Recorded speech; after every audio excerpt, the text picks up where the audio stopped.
You're listening to a message by Jim Eschenbacher, pastor of the branch, entitled Conversational Prayer, followed by several testimonies from the leadership team of the branch. For more sermons, please visit us on Facebook or check out our YouTube channel, The Branch, Oregon. Okay, last Sunday after service, I went home and I was thinking about what to do next. I thought, Lord, what am I supposed to share about prayer that I have not already shared or that you want to emphasize, or both? And I was pondering the fact that I really wanted to make it practical. And so I decided at the time to have more of a sharing of life, a life of prayer. I have a testimony from my own life, and I called the leaders of the church and their wives, and I said, not that the wives aren't leaders, I didn't mean to say that way, but the leaders of their church, and I asked them, do any of you have a testimony of how prayer has functioned in your life that you would share today? So we're going to do that. But then I went to bed that night, Sunday night, and I read my A.W. Tozer beside my bed, and here's what I read. If I can find it here. There it is. Here's what Tozer said in the page that was open last Sunday night. Now, things are not happenstance. This is me still. This is not Tozer. With God. He's very specific, and he's very good at what he does. He doesn't wake up one morning and say, oh, good, none of the stars collided during the night. He set those orbits. They're not going to do that. We all know that stars get out of orbit and land places, but he didn't set it up that way. The way he sets things up, they operate perfectly. So the fact that I was on this page in Tozer's book last Sunday afternoon is not an accident. He said this: most of us in moments of stress have wished that we had lived so that prayer would not be so unnatural to us, and we have regretted that we have not cultivated prayer to the point where it would be as easy and as natural as breathing. We do not want to leave the impression that prayer in times of sudden crisis is not a good and right thing. It most certainly is, and God is said to be a very present help in trouble. Psalms 46:1. But no instructed Christian wants to live his whole life on an emergency level. As we go on into God, we shall see the excellency of the life of constant communion, where all thoughts and acts are prayers, and the entire life becomes one holy sacrifice of praise and worship. So I read that, and then I thought, I have not been talking about what I'm terming conversational prayer or continual prayer. I haven't been talking about that, and I didn't want us to not have that. So I'm going to give a short exhortation, and before people come up and share, about conversational prayer. When you converse with a friend, when you have a conversation with somebody, you talk, and so hopefully you listen, right? It's two-sided. You talk and you listen. If you talk and don't listen, you're going to be called some names. Can you think of them? Anyway. And if you listen but don't talk, you got to wonder if you're even listening. And you got to wonder, and that conversation is going to be pretty short. Conversation is always two ways. It's you talking, and in prayer life, it's you sharing your heart with God and Him sharing back with you. How many of you have learned, as I have, that you have to learn to talk to individuals? I heard this last night at our elders meeting, that I can't just throw out one blanket statement and have everybody receive it the same way.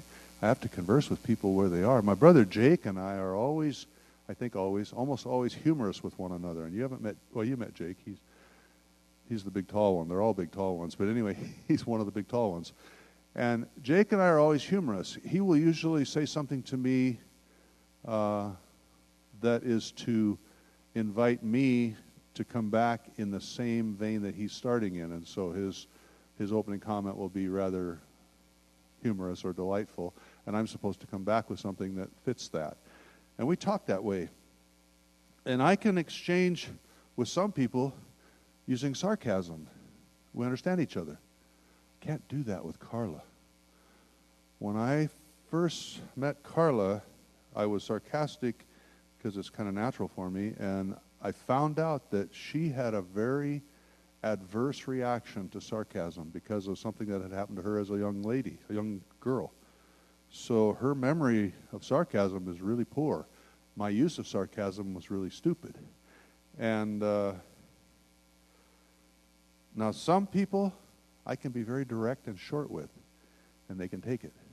Other people, oh my gosh, they fall apart. They think they've been stabbed. And so you've got to be careful. Now, if I'm going to be that careful and studious regarding conversations on the horizontal level, should I not also be equally as studious and careful regarding my conversations with God? Does God hear you when you don't pray out loud, but you're praying in your heart? Yes, he does. In fact, even when we pray out loud, he hears the unspoken thoughts of our hearts. Matthew 15:8 says, "You hypocrites, well did Isaiah prophesy of you when he said, 'This people honors me,'" this is Jesus talking, "'with their lips,'" he heard them, "'but their heart is far from me.'" He also heard their thoughts. "In vain do they worship me, teaching as doctrines the commandments of men." So God heard their words. He also heard their hearts, and they didn't come together. They were hypocritical. God knew what was in their hearts, and he knows what's in our hearts. He knows what's in your heart. You think you're hiding it?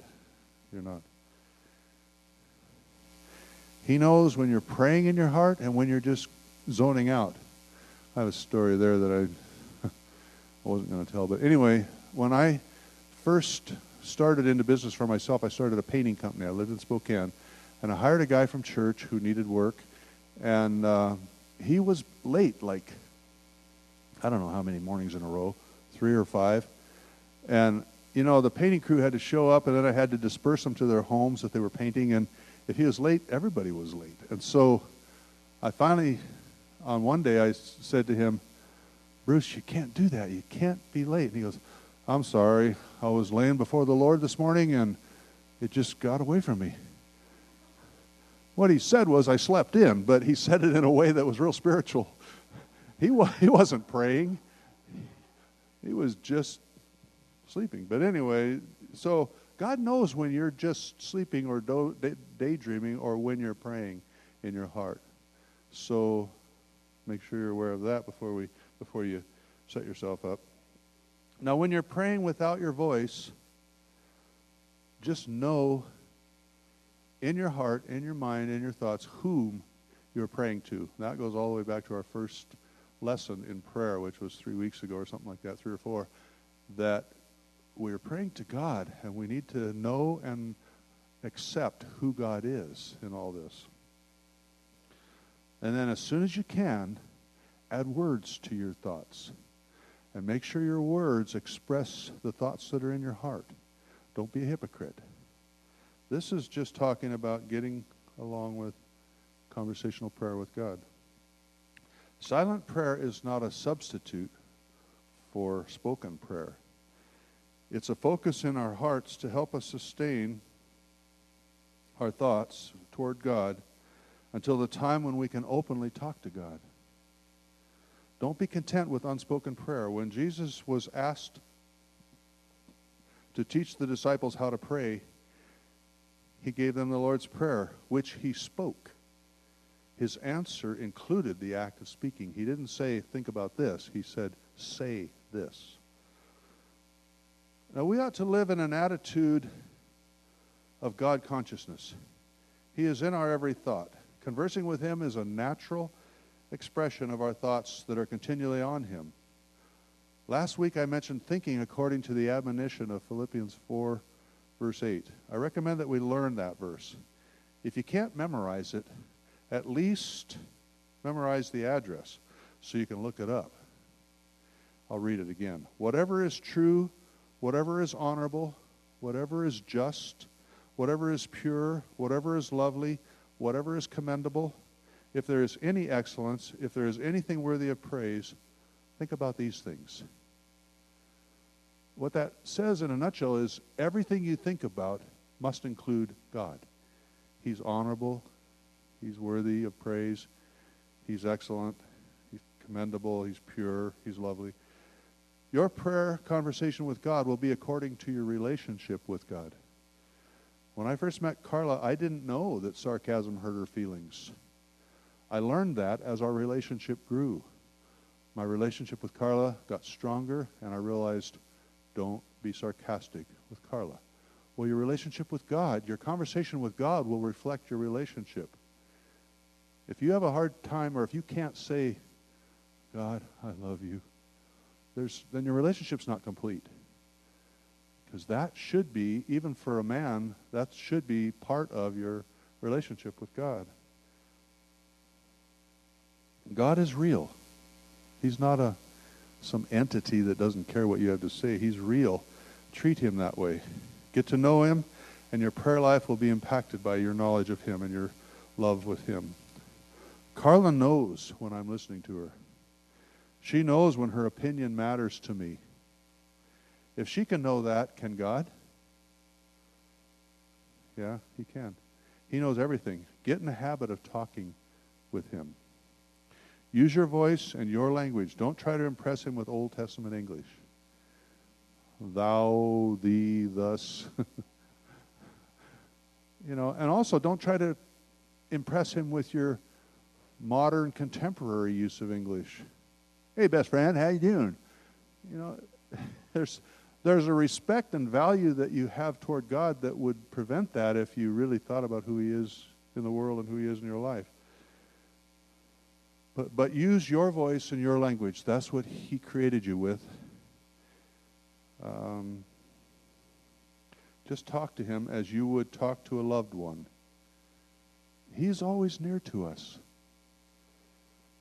He hears us when we call. He knows your voice and he knows you. You don't have to get his attention. Psalms 34:15 says, the eyes of the Lord are toward the righteous and his ears toward their cry. Have you ever tried to tell somebody something when they weren't looking at you? The only way you can know for sure that they heard you is if they look at you and they respond. Usually when you're in that situation, you try to get their attention. Well, with God, his eyes and ears are always toward you. You have his ear right now, all the time. So to engage in conversational prayer, you need to do the following, and I'm going to give us 5 things, and then I'm done. Remember that God is living. You're talking to a living being, so wait for him to speak. Listen for him. Learn to listen. 2, turn your thoughts to him. Think about all that he has done, not just about what you have done. How many of you have ever been in a conversation when all they want to talk about is themselves? And after a while, you're kind of bored with it. And that's the way God is. Talk to him according to what he has done. Think, all right, Lord, you, and anyway. Number 3, resist all temptations to quit. Don't listen to the voices that call you away from God, voices like reason. Prayer's crazy. If you're a person that is just being reasonable, think about it. You're kind of talking to yourself. Or you're talking to a spirit, or in King James Version, you're talking to a ghost. It's not reasonable. So don't listen to the voice that says it's not reasonable. Don't listen to the voice of logic, which says, if he's God, he's too busy for you today. He's got a universe he's running. And there's logic in that. If you listen to it, you won't talk to him. And time is another distraction. You don't have time for that today. Do you know that it was Charles Finney, who was one of the greatest preachers of all time, said that, I have so much to do today, I won't get it done if I don't spend at least 2 hours on my knees praying. Anyway, that's a use of time that we don't listen to temptations to quit. And then learn to listen to God. I already mentioned that, but let me say it again. Quiet your voice sometimes. Don't just be jabbering and talking all the time, filling the air like I'm doing right now. Listen with your heart. In the break room out at the, and Ashley already knows this, but the break room out at the bus barn where I drive bus from, there's a little plaque on the wall that says, listen with your heart. And when you're listening to kids, you better do that, because if you listen with your ears, you're just going to be mad all the time, or you're going to have sore ears. And Jeremy knows this, Ashley knows this, a bunch of the teachers know this, a bunch of parents know this. Learn to listen. I don't need to expound on that. Don't rush in your relationship with God and conversation with God. Take all the time in the world. Nothing else matters as much as talking to and listening to God. So don't feel like, I got to get this done. I remember when I was first learning about the principle of prayer, the teacher said to us, spend 5 minutes every day. Set it aside and spend 5 minutes. And I thought, okay, I'll try that. And I was able to do that. And then the next class, he said, double it. Well, that became his mantra, double it. Well, when you're up to 2 hours and he says double it, you're thinking, oh, this is impossible. It might be impossible to kneel and stay focused on your prayer list for 4 hours. It's not impossible at all to set your heart on what God is doing, think on what God is doing, and speak to him about that. I think I've told you this before, but for me, my better time of prayer is when I'm doing something else, like driving. I don't do quite as well when I kneel down. For one thing, I can't do that anymore. My knees don't like it. But I get in the truck, and immediately I get out of the driveway. The first thing I say is, Lord, what do you want to talk about today? And I was serious. In fact, let me begin the testimony portion of today's message. Am I going late, honey? I'm always late, aren't I? I'll begin this with a testimony from my own life. As you know, I think everybody in this church knows, and those of you online, if you're just learning it, you're learning it. When I was 32, my wife, who was 30, died during an operation. And after that, I had the 3 kids that I was raising, one of them who usually sits up here, but she's teaching today. And I was not happy with it. I didn't like it. And I realized I was in a kind of a not organized, an unorganized or unofficial support group of other men who had lost their wives, young men who had lost their wives. Some of those men, they didn't mind the loneliness factor at all. In fact, they made a decision, I'm never getting married again. My parents are taking care of my kids. I'm going to get a good job. I'm out of here. But I couldn't handle it. I so much didn't want to be alone. And I prayed that way. And I got engaged that way. And then the person I was engaged to, we started having a lot of troubles. And I prayed earnestly, Lord, please help me here. Help this. Help us. I don't know what's going on. And one night in particular, I remember sitting on the end of my bed and just crying out to God, God, I don't know if I can do this. So vivid in my mind. But anyway, I really need this. Something's got to work out here, Lord. I'm tired. I don't want to be lonely. And it was funny because our relationship, mine and my fiance's relationship, got worse and worse and worse. And I'm thinking, this is your answer, God? And this really did happen, by the way. And then I got hurt on a motorcycle, ended up in the hospital, and I was in traction. And the Lord spoke to me in traction. And one of the things he told me, and this is another way that prayer works, he doesn't actually speak audibly very often. I look back on that and I think, it was kind of audible. I don't know how that works. There was no room voice, no angel jumped into the room. But I was trapped in traction and I was listening for God to please answer my prayer. I hate being lonely. And so he said, first thing I want you to do when you get out of the hospital is break up with your girlfriend. I'm thinking, okay, get behind me, Satan. This is not God. That's not God. He's going backwards. He's working the opposite of what I wanted to hear. And there were 3 other things he told me, all of which were important, but I'm not going to mention them right now. They don't relate to the message. But I came out of the hospital, and I did exactly what he had said. I broke up with the lady that I was sort of engaged to. I don't know what's an engagement. I don't even know. We committed to each other, but we uncommitted. And right then. And one of the other things that God had told me to do was to do the album, the music thing. How do you know what an album is? Anyway, the music thing that I had committed to do when Kelly died. I said, I will do a memorial album in Kelly's honor. And so I started that. And it was in the process of doing that, I don't know if I can tell this story, that I needed a singer, and a female singer, and I didn't actually know one at the time that would sing what I wanted. And so the piano player, producer guy, friend of mine, he said, well, I know one, and so he introduced me to Carla, and Carla and I met. And I'd like to say the rest is history, but we had to jump over a couple of hurdles on our way to here. But God said, and this is the part I want to make. When I was sitting on the end of that bed saying, Lord, I don't want to be lonely. I don't know exactly when that happened, but I think at that time Carla was about 17, maybe 18. He couldn't introduce her to me. My babysitter was 17. And I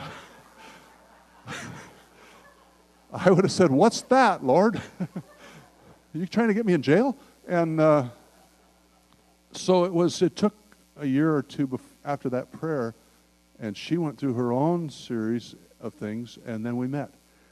And it's like she was 19 then, and it was like, and you're thinking already, 19? Hey, that's young, Jim.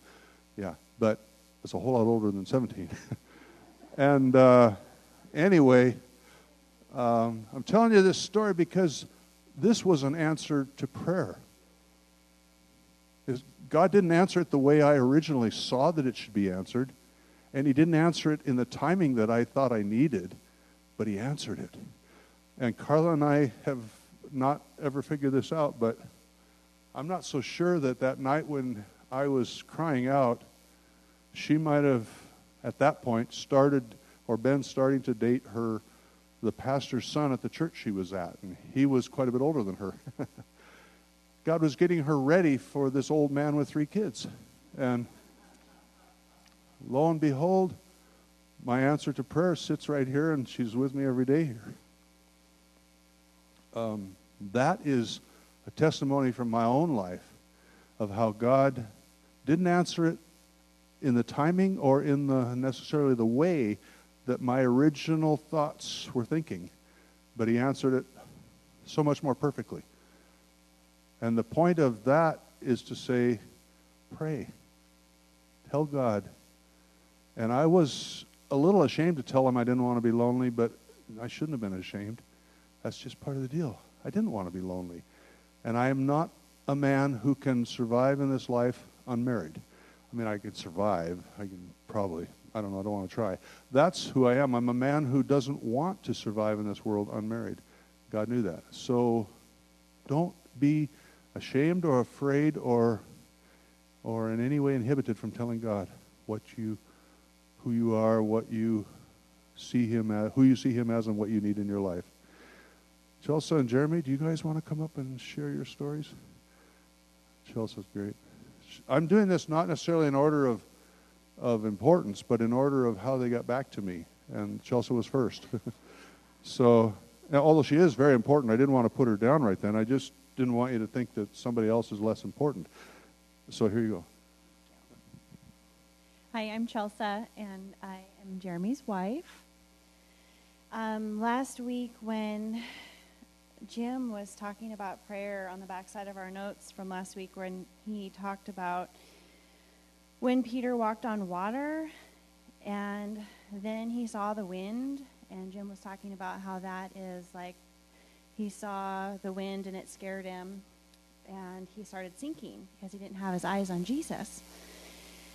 I had instantly thought about how that was such a parable for something that happened in my life.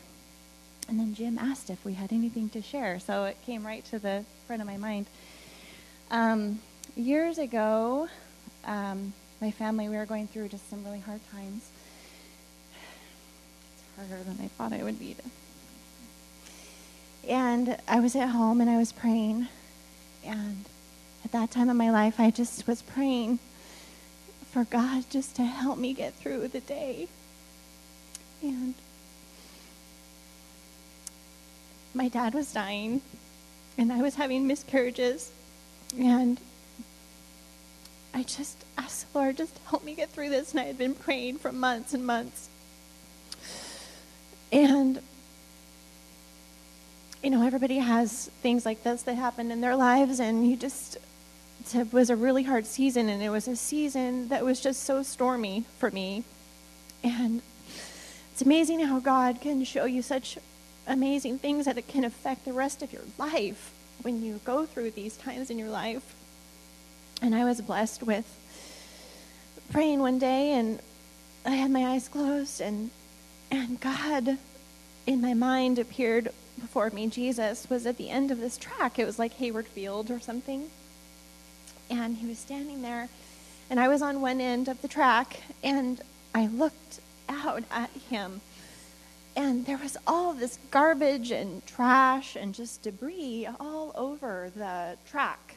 And I understood in my mind that those were all things that I was going to have to go through. So tragedies and hard times and just really difficult stuff. And I started getting so afraid, like, wow, that's a lot of stuff to go through in my life. And then I look at the end of the track, and Jesus is standing there, and he is not afraid at all. He's just looking at me, and the look on his face is just one of that he has so much confidence in me. And he looked at me and he said, "You can do this. I know you can. I'm with you. You're going to go through all these things, but if you keep your eyes on me, you're going to be fine. And not only are you going to be fine, your faith in me is going to be perfected." And it's like, well, yeah, he told us that in the Bible. If we keep our eyes on him, he's going to perfect us through our trials.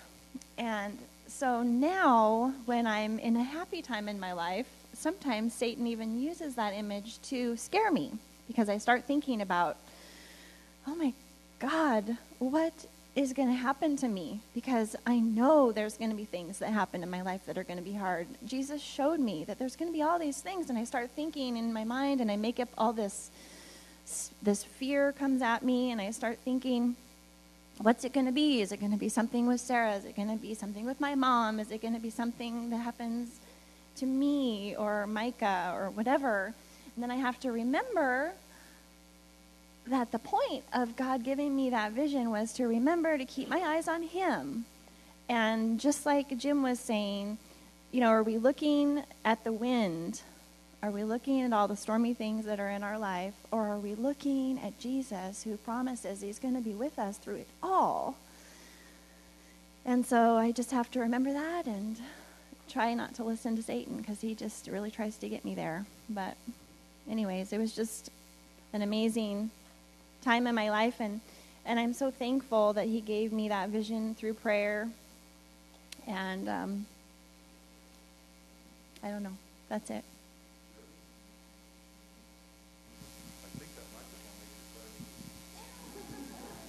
I'm already crying, and I don't have it, so of course I cry all the time. All right. So it's interesting for me to get up here and share a testimony and not prepare like I'm giving a sermon. So of course I was doing some studying last night. But I think this series on prayer has been really important for me, and it's helped me reflect on times that I have. I mean, just Jim asking if we are willing to share, it's amazing to go back and look at your life with God and think about the times that he has answered prayer. And of course, the big things jump out first. So I'm going to go back in time also to basically, it was the month that I gave my life to the Lord. And this would be considered in a storm. Chelsea and I were working through a very difficult time in our relationship. We were at a time where we were trying to decide if we were going to stay together as a couple or be done as a couple. And part of the issue at this time was Chelsea didn't understand. She didn't seem to understand what kind of love that God had for her. And I wasn't sure that I could love her the way God wanted me to. And I was sitting there and I was just praying out to him, I don't want this to happen. I don't want our life to be like this. I want to have a life with you, Lord, and we have a son. I want all of this to work out the way it should. And there's not very many times in my life where I've audibly, not audibly this way, but audibly heard God's response. And he said, show her my love by loving her the way I would. And I realized at that time, I had to put away any part of my pride, any part of my natural spirit as a man, and just put that aside and love her the way that God loves me, the way that he loves each person in here, and that she will come to know God's love because I love her that way, and because I have God's love in me. That was pretty impactful to me, and ever since that day, we have moved forward as a couple, and we've grown closer as a couple because we grow closer to the Lord. And as we are each on our separate path, but going towards the Lord, we just continue to draw closer and closer together. And thanks be to God that he has worked that miracle in our lives. I think Jim also mentioned last week, there's a crossroads at times in our lives. And we pray at those crossroads. And sometimes God sends somebody to you as a voice to answer a prayer. So this was within probably just a couple of weeks of the last prayer. I was out on a walk or a run doing something, and I needed to talk to the Lord. I needed to get away. I needed to have time. And in my new walk with him, I said, Lord, is there anything that I need to do to move forward in this life with you? I don't want anything to hold me back.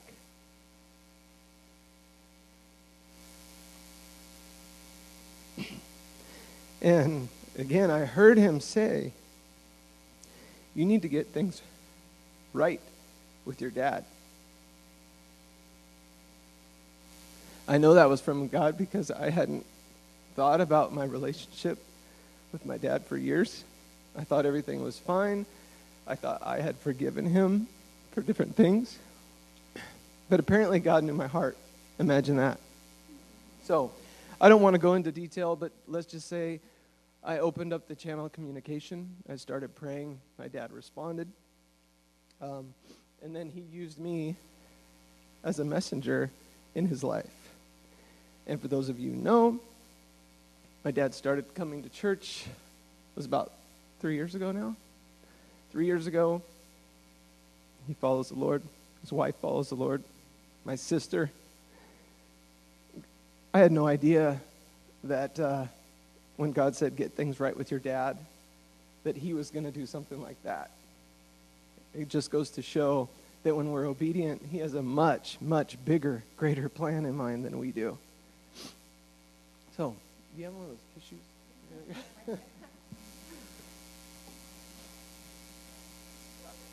You should have let me start. That way I wouldn't have been, brought to tears by you two. It's all your fault. Okay, so Chelsea had mentioned, sorry I'm continuing to go on, but these are the pillars of remembrance I have in my life about God answering prayer, and there are multiple. Another one was Chelsea had mentioned about the multiple miscarriages. Her dad had passed away. We had just lost a baby, and that had happened 3 times. We had felt confident that the Lord had said, yes, I'm going to bless you with a child. And at that point, we were wondering, Lord, is this really what you said?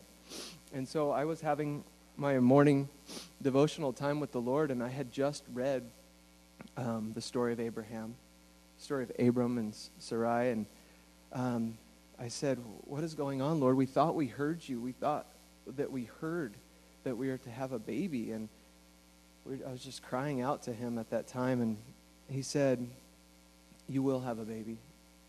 It will be a girl.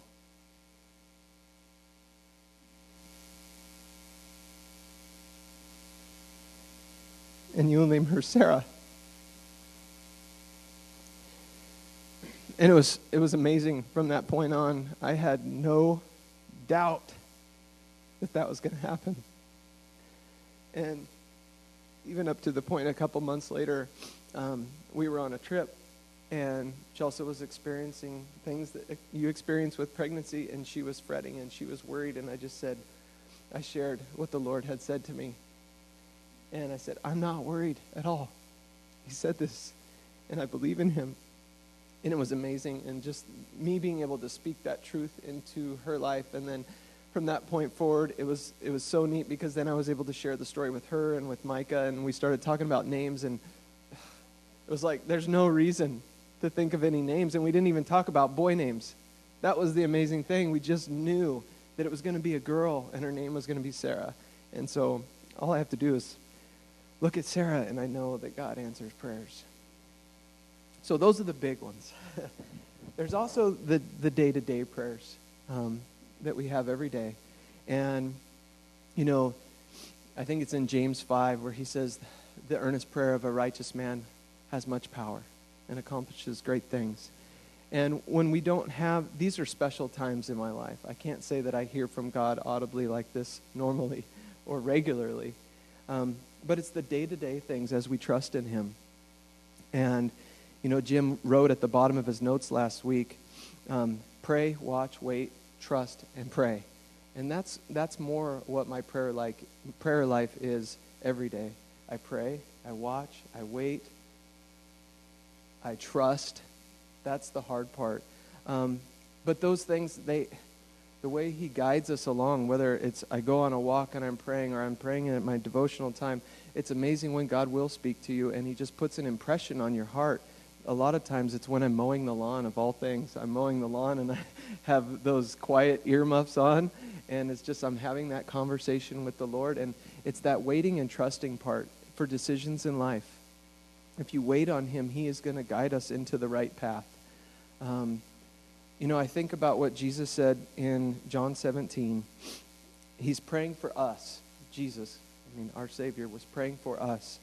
And he said that I do not ask for these only, but also for those who will believe in me through their word, that they may be one just as you, Father, are in me and I in you, that they may also be in us, so that the world may believe that you have sent me. The glory that you have given me, I have given to them, that they may be one, even as we are one. I in them and you in me. And I don't see how we can be one with Jesus and how we can be one with the Father if we're not constantly seeking to know them. Our Christian faith is not a religion. Our Christian faith is seeking personal relationship with God and with his Son whom he sent to die for us. We can't know either one of them if we're not in constant communication, speaking our life, speaking our heart, and listening for how they want to guide us. And I think as we continue to pray and watch and wait and trust and pray, we're going to know each day what he wants us to do in our lives. And if it's not an audible direction, go left, go right, he will lead you there. I don't know how many times I read in the Psalms that he says, I will lead the righteous. I will lead the righteous. Trust in him that he's doing that as you seek him in prayer. Who's next? Thank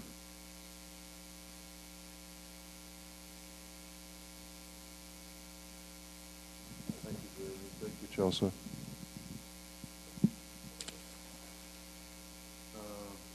think the next person that came to me was, I have it here somewhere. I think it was a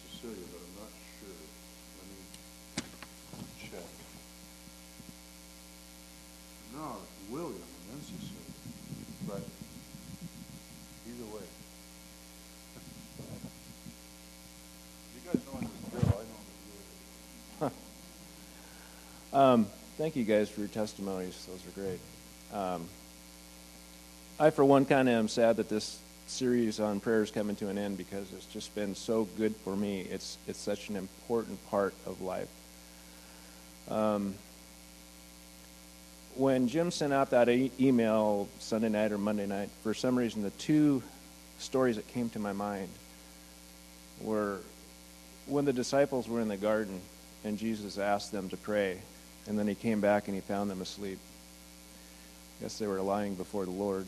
I don't know. But then the one he put on my mind was when the disciples were in the boat with Jesus, and Jesus was asleep, and the storm came up, and how real prayer got. It got really real. And prayer is so real. It's so important. I just want to share two things with you, and I apologize for some of you people that have been with the branch for a long time. You probably heard this 3 years ago, but it's relevant. My wife and I, Michelle, we lived in Northern California, and for years it was always on our heart, our desire to move to Oregon. I wanted to move to Medford, Grants Pass, Ashland, somewhere. We just wanted to move to Oregon. I didn't even know Eugene existed. And we wanted to do it early when our kids were still young, to where we wouldn't uproot them and have years of friendships and stuff. We wanted to do it now, when they were young. And so we prayed, we put it before God that he would direct us, in our future. And so I sent out some resumes to the cities that I mentioned, hoping to get, a job in management in the field that I'm in. And nothing really came of that. And then probably a month or so later than that, I got this phone call from this gentleman in Eugene, Oregon. And he had a job opening, and it wasn't exactly what I was looking for. And I said, well, thanks, but I don't think I'm that interested in it. I don't even know where you're at. And he said, well, you think about it and get back to me. So time went on, and I prayed about it for days, and I think actually a couple of weeks. And then I just felt led to call him up and find out more about this position that he was offering up. And long story short, I felt I needed to do this. So we threw the kids in the car, had one day to come up here and do an interview, and we kind of fell in love with the area. It was beautiful. It was March. It was pouring down rain. Figure that. But I interviewed, and I liked the layout of the place, and it was good. We drove around, then we went back to California, and then, I don't know, a couple of weeks had gone by, and I hadn't heard anything, and we had this weekend where we had like 3 7.0 earthquakes, the kind that make people go sleep in their front yard in tents because they're scared to go in the house. Next day when we got phone service, I called him up and I said, how's that position going? Have you filled it yet? And he said, well, why don't you come up for another interview and a drug screen, and we'll take it from there. So we came up and had one day, interviewed, took a drug test, and we had one day to drive around Eugene, Springfield, looking for a home to rent. Last minute, like 6 o'clock in the evening, we found this perfect little house over off Hayden Bridge to rent, signed the papers, and headed home. So I got the job. I moved up here, and we had just had a beautiful home built down in California, and that was a struggle. So we listed the house. I came up here and went to work, and within 2 weeks' time, the house sold, a quick escrow. I moved the family up here, and during that time I was up here by myself, I found the perfect home, I thought, that we might be interested in buying. So the family got up here, we went and looked at it, made an offer, and I think in a period of a month and a half, from the beginning to the end, we had purchased a home, and it's the home that we still live in today. And it was this prayer that we had prayed, it was amazing to see how God just made everything happen. It was like dominoes, and they were all falling, but they were all falling into place. So my testimony is, when you bring something before the Lord, you have to be patient, you have to wait, but sometimes the Lord will just open the doors, and it's incredible.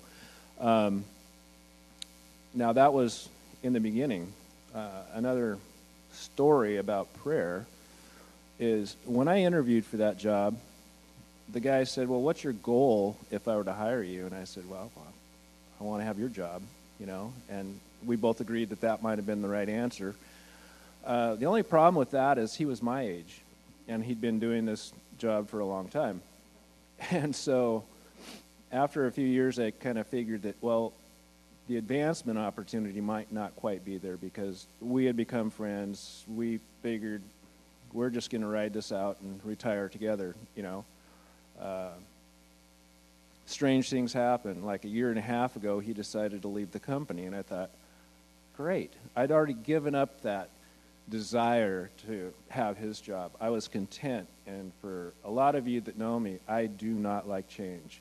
And this was going to be a big change, and I didn't really feel that I wanted it anymore. So I talked to my wife. We prayed about it. I prayed a lot, whether to move in this direction or not. And I said, God, if this is your will, you need to let me know. You need to open the doors or keep them shut, whatever the case may be. And so I let a little bit of time go by, and he just led me to apply for the position, which I got. And I'm very happy doing it. It's been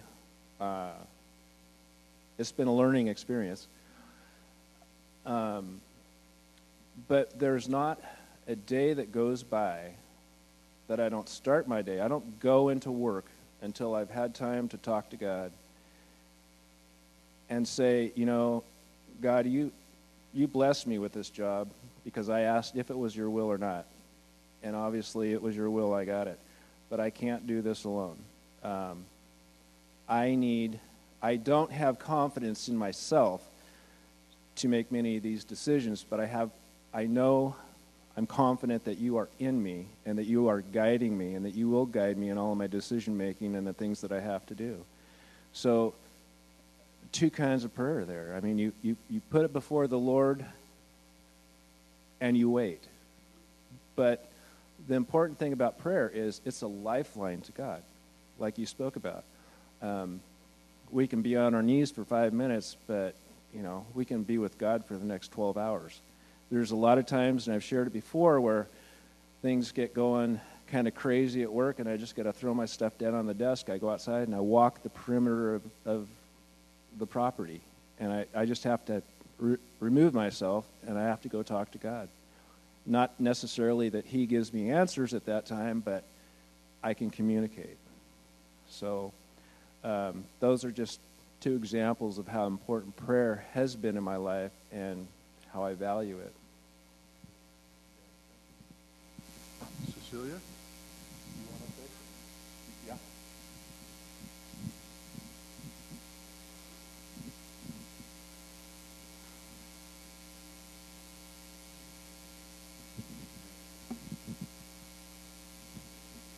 Good morning, everyone. I'm Cecilia, and I'm Michael's wife. And I find it interesting that almost every person that came up here and gave a testimonial was falling when they prayed. And when I say falling, I mean you hit the floor. So my testimony is there was two things in my life that from a very young age, I was in a very bad accident, and I was told that I could never have any children. And so I have 6. 3 of mine and 3 of my husband's. my first child that I bore naturally, I had prayed for this child and thought, this is definitely a miracle. Well, then I started having them 2 at a time. So I knew that the doctors really didn't know what they were talking about. So from that point on, the father of my children was not a good father or a good husband. And at the time of my oldest son being 6 years old and my twins being 3 months old, I left. And I walked through what I thought I was doing right with my children. But God blessed me with these children, and I wasn't doing right. I had some very, very, very bad choices. So consequently, after about 8 or 9 years of bad choices, I broke and I fell. And I got on my knees and I said, God, I can't do this anymore. I cannot do this. I need your help. I thought I could do it. Thought I was a good mother, but I'm not. I'm not a good mother. And I asked you for these children, and you gave them to me. And I'm not doing what I should be doing. So anyway, he brought this lovely man into my life within a very short period of time. So sometimes we have to have patience, and sometimes it comes very quickly. But I was scared because I had gone through so many different situations. And he's handsome, and he's smart, and he's charming, and he's all of the things that I wanted in a husband and a father. But I didn't trust him because I had been hurt so many times. So I backed away, and a testimony that I gave to you here a couple weeks ago when we had all this snow. I don't like snow. I don't like cold. But for some strange reason, snow and me and the quiet of it seems to get me up where I'm supposed to be. So I'm out walking the streets one evening after I had somewhat decided that I really did not know if I wanted a relationship with my husband. And it had just snowed, and it was really quiet, and there was no car tracks, there was no footprints, there was no bike tracks, there was nothing on the street, just quiet. And I looked up ahead of me, and I thought, what is that laying in the street? It had no snow on it. All I saw was this figure of something laying in the street. And I walked up there, and it was a Bible. We still have that Bible. And I know that sounds strange. It's like I just said, okay, God, I know what you want me to do. Quit questioning you. Quit challenging you. Quit trying to do it myself. Within 6 months, I married him, and that was almost 30 years ago. He's been the best father, the best husband, the best friend that anybody could ever ask for. So 2 things I got from God in my prayers: my children and my husband. But one thing I did learn was that it was a stepping stone. For when you fall, you pray. But it's a stepping stone for what you need to do for the rest of your life. Because he will always be there for you. God bless you all. Thank you.